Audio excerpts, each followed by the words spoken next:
অটোচোর সন্দেহে রাজকুমার নামের একজনকে আটক করেছে নলামারী গ্রামের সাধারণ কিছু জনগণ।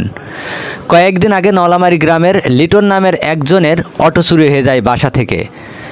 এ ঘটনায় কুষ্টিয়া থেকে আসা রাজকুমার লিটনের সাথে দেখা করতে আসলে নলামারী গ্রামের লোকজন তাকে আটক করে অটোচোর ভেবে এবং কিছু মারধরও করে। পরবর্তীতে অভিযোগ প্রমাণিত না হয় শ্রী রাজকুমারকে আইন মেনে ছেড়ে দেওয়া হয়।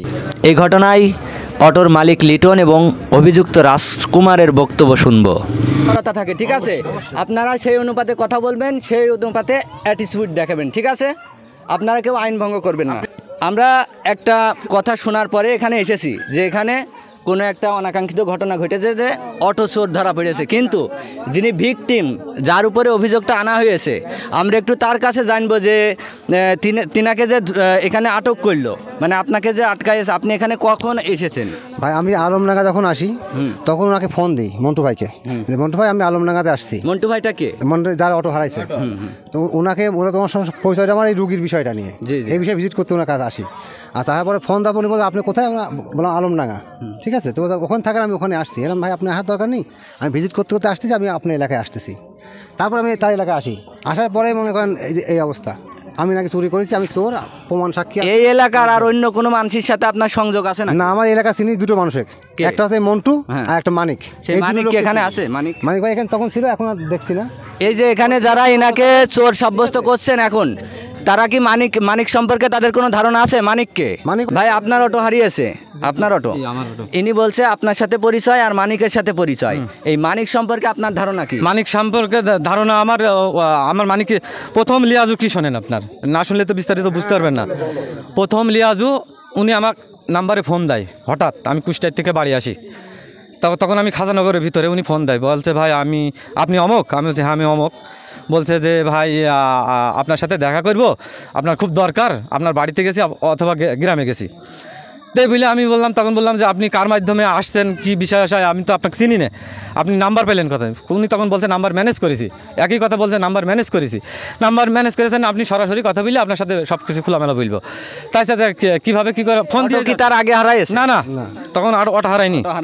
তখন উনি আমার সাথে দেখা করলো, খুব রিকোয়েস্ট করে আলমডাঙ্গা সাদা ব্রিজ দেখা করে বলছে যে ভাই আপনি কোন ডাক্তারের কাছে রুগী নিয়ে যান?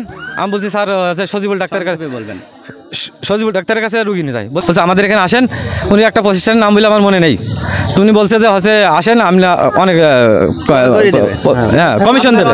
কোথায়? আমার অটো তখন আমার সাথে। আচ্ছা, উনি এই বলে কথাবার্তা শেষ। আমি বলছি এরকম কোনো আমার লিয়াজু নেই, আমি এসব পারি না, এসব সম্ভব নয় আমার দ্বারা, এই কথা বলে উনি শেষ, কথাবার্তা শেষ। হঠাৎ 4-5 দিন পরে ফোন দিয়ে বলছে ভাই আপনি কোথায় আছেন? আমি বলছি তো আমি গ্রামে। বলছে আমি রাইসার বাজারে আপনার সাথে দেখা করবো। এই কথাগুলো কি সত্য? হ্যাঁ, আমি ওনাকে চিনি না, আগেও চিনি না, পরেও চিনি না, সত্য কথা। পরে আমাকে বলছে যে ভাই আপনার সাথে দেখা করবো। তা আপনি দেখা করবেন আপনার এই সেম এই টাইমে? ভাই সেম এই টাইমে না, এখানে দোকানদারের লোকজন সবাই সেম এই টাইমে? আচ্ছা, সেম এই টাইমে দুপুর সময় উনি ছিল।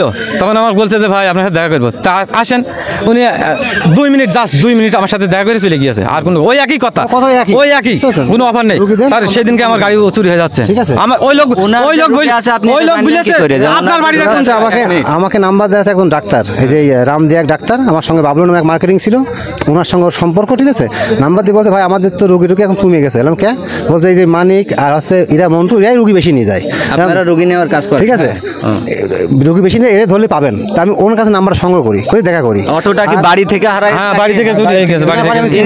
ইনাকে আজকে কোথায় পেলেন? ওনাকে আমি তো আজকে 25 দিন 1 মাস ধরে ওনাকে খুঁজছি, ফোন দিচ্ছি, ফোন দিয়ে অমুক জায়গায় তমুক জায়গায়, আমার সাথে দেখা করে না, আসে না। ও যদি ভালো মানুষ হয়তো আমার সাথে অবশ্যই দেখা, আমার আলমডাঙ্গায় নিয়ে যাই বসে রেখেছে, 11টার সময় দেখা করার কথা, আসেনি। সেদিনকে আমরা ছিলাম হইনাকুণ্ড ছিলাম, বুঝতে পারছেন? হইনাকুণ্ড ছিলাম, আমি বাবলুকে রিকোয়েস্ট করলাম যে মন্টু হয়তো বারবার ফোন দিচ্ছে, তো মন্টুর সঙ্গে দেখা কথা মনে কোনো রুগীর বিষয় হতে পারে, তখন যাই। আমি বাবলুকে রিকোয়েস্ট করলাম, বাবলু তখন বলছে আজকে যাবো না, নেক্সট টাইমে যাবো না। আপনি তো ওনার সাথে দেখা করার জন্য আগে থেকেই উদ্গ্রীব, তো আপনাকে যখন ফোন দিল তখন আপনি আসলেন না, কারণটা কি?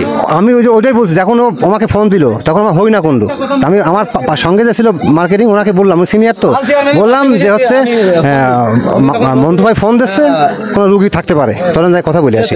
তো বলতে আজকে আমরা এদিকে আসছি, আজকে না কালকে যাবো।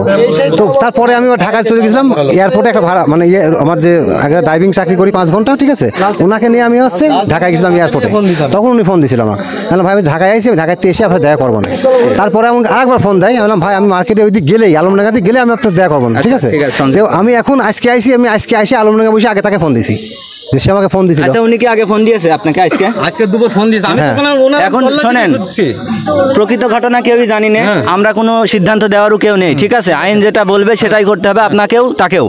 তারপরেও এখন বিষয়টা আপনারা আইনগতভাবে মীমাংসা করবেন, এটাই আমাদের চাওয়া। কিন্তু কেউ অনাকাঙ্ক্ষিত কোনো ঘটনা ঘটাবে না, যেহেতু দেশের পরিস্থিতি এখনও সেইভাবে শৃঙ্খল হয়নি। আইন শৃঙ্খলা বাহিনীর উপরে আমরা অনাকাঙ্ক্ষিতভাবে অযৌক্তিকভাবে অনেক দোষারোপ করছি এখন পর্যন্ত। তো এই ঘটনা নিয়ে যেন আমাদের খাস করা ক্যাম্প সহ আলমডাঙ্গার কোনো আইন শৃঙ্খলা বাহিনীর জনগণ তাদের প্রতি খারাপ কোনো ধারণা না নেয়, ঠিক আছে।